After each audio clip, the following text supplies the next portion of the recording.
हे सॉन्ग ऐकून मी माझ्या कामाला सुरुवात केली आणि मी आज मस्त बनवले होते पोटॅटो पराठा.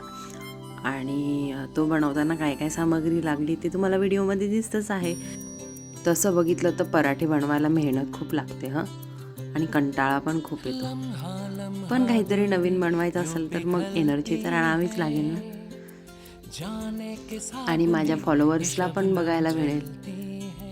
आणि मग ते करताना हे गाणं पण ऐकलं. तुम्हाला ऐकायचं आहे?